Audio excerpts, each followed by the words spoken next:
వాళ్ళ తెలుగు సాహిత్యంలో ఒక సంచలనం సృష్టించాడని చెప్పుకోవచ్చు. అంటే అది వచ్చిందే మన డిసెంబర్ 24న మా సాహిత్య సేవల లక్ష్మీపేట ఆధ్వర్యంలో మా సంస్థ కోశాధికారి వారు పూర్వం ఉపాధ్యక్షులుగా పనిచేశారు, ఇప్పుడు కోశాధికారిగా ఉన్నారు. మరి మా సాహిత్య సంస్థ ద్వారా ఒక అద్భుతమైన పుస్తకాన్ని సాహిత్య లోకానికి అందించామనే సంతృప్తి మాకైతే ఉంది. అది ముందు ముందు పెద్దలు చెప్పినట్లే ఎన్ని అవార్డులు అందుకుంటుందో, ఎన్ని సంచలనాలు సృష్టిస్తుందో చెప్పలేము. ఇవాళ తెలుగు సాహిత్యంలో ముఠాలు పీఠాలు మనందరికీ తెలుసు. మరి ఏ పీఠాధిపతులకు పాదపీఠం కాకుండా, ఏ ముఠాల పడగనికలకు ఆయన గొడుగు పట్టకుండా ఒక స్వతంత్రమైన వ్యక్తిత్వంతో అద్భుతమైనటువంటి కవిత్వాన్ని మాత్రమే ఊపిరిగా చేసుకొని నిరంతర సాహిత్య సృజన చేస్తున్నటువంటి కవి మా లేదాళ్ళ రాజేశ్వరరావు. ఆయన కవిత రాని దినమంటూ ఉండదు, నిరంతర చింతనలో ఉంటారు, ఎప్పుడో ఒకసారి కవిత్వమై వెలుగుతారు. అలా అద్భుతమైన కవిత్వం వెలువరిస్తున్నటువంటి మా రాజేశ్వరరావు ఇవాళ 64 కవితలతో మన ముందుకు వచ్చారు. అమ్మకు చెత్త చెప్పులు కొనాలి అంటూ చతుశ్రేష్ఠి కళలు అన్నారు పెద్దలు, అందులో చోరకళ కూడా ఒకటి. మా రాజేశ్వరరావు పెద్ద చోరుడు. దాని అర్థం ఆయన కాపీ చేస్తున్నది కాదు, మానస చోరుడు. ఇక్కడ 64 కవితలు కూడా 64 కావ్య ఖండికలు అని చెప్పుకోవచ్చు. అందులో ఏమాత్రం సందేహం లేదు. అతని కవిత్వాన్ని నేను బాగా ఇష్టంగా చదువుకుంటాను, బాగా ప్రేమగా నా గుండెలకు హత్తుకుంటాను. కవిత్వ రచన మీద అంటే ముఖ్యంగా మనం ఈనాడు తెలుగు సాహిత్యంలో ఒక ప్రధాన స్రవంతిగా ఇప్పటికీ వెలువడుతున్న వచన కవిత్వం. ఇందులో వచన కవిత్వంలో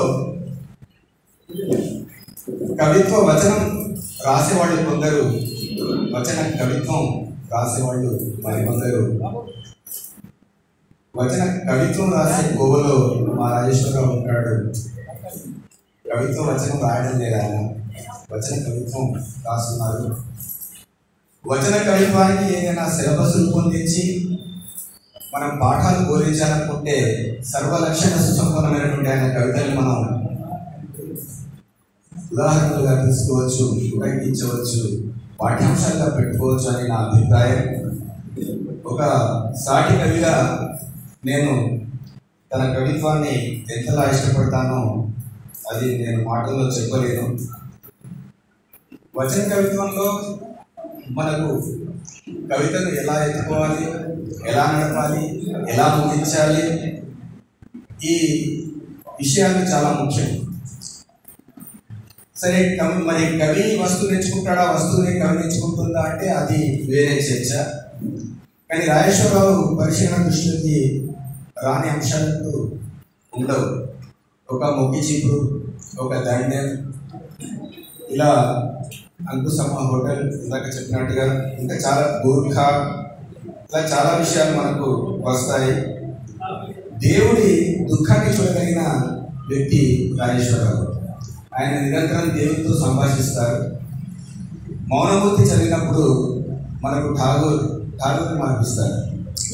ఠాగూర్ గీతాంజలి నాకు అంతగా అర్థం కాలేదు, కానీ మా రాజేశ్వరరావు మౌనమూర్తి నాకు బాగా అర్థమైంది. అంటే ఆయన దేవుడితో కొట్లాడతాడు, దేవుడి దగ్గర చేతులు జోడించి అర్థిస్తాడు, మరి దేవుని దుఃఖాన్ని చూస్తాడు. అలా మౌనమూర్తిలో ఆ విధంగా ఆయన మనకు దర్శనమిచ్చాడు.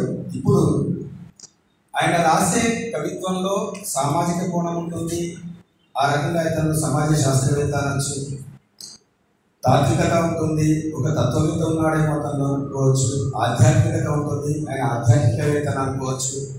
ఆయన ఒక బడిమంతులై పాఠం చెప్తున్నట్టుగా ఉంటుంది ఆయన కవిత్వం, కథన శైలిలో ఉంటుంది. ఆయన ఉపాధ్యాయుడు కూడా.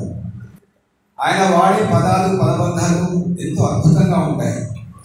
అసలు గణిత శాస్త్రాన్ని, జీవశాస్త్రాన్ని, ఆ పారిభాషిక పదాలను, సైన్స్ పదాలను కూడా అలవోకగా ఆయన తను చెప్పదలుచుకున్న విషయానికి అద్భుతంగా వాడుకుంటుంటారు. నాకు ప్రతిసారి ఆశ్చర్యచక్తులు చేస్తూ ఉంటుంది ఆయన చూపించే పదబంధాలు కానీ, వాడే పదాలు కానీ. ఆ సైన్స్ మ్యాథ్స్ పారిభాషిక పదాన్ని కవిత్వంలోకి తీసుకురావడం కానీ, ఒక గణిత టీచర్గా నేను ఎక్కువ నా పదాలు వాడుకోను, నా గణితాన్ని కూడా ఆయన వాడుకుంటాడు బాగా బ్రహ్మాండంగా. ఇందులో లైఫ్ సెగ్మెంట్ అని ఒక కవిత ఉంది, రేఖాఖండం. ఈ 64 కవితలు ఒక 5 ఇంగ్లీష్ శీర్షికలు కూడా ఉన్నాయి, ఆంగ్ల శీర్షికలు. సో అలా ఇందులో మన తెలంగాణ సహజమైన భాష, మన అన్నవరం దేవన్న రాసే భాష కూడా ఒక 2 కవితలు ఉన్నాయి. ఒక వస్తువును మనం తీసుకున్నప్పుడు దాన్ని ఎలా ఎత్తుకోవాలి అనే దానికి ఉదాహరణగా మనం ఇక్కడ మీకు కొన్ని ఒక 2-3 రూపాయలు ఇస్తాను. డౌన్ చేయడం ఒక అద్భుతమైన కవిత ఉంది. ఇందాక వైరాగ్యం సార్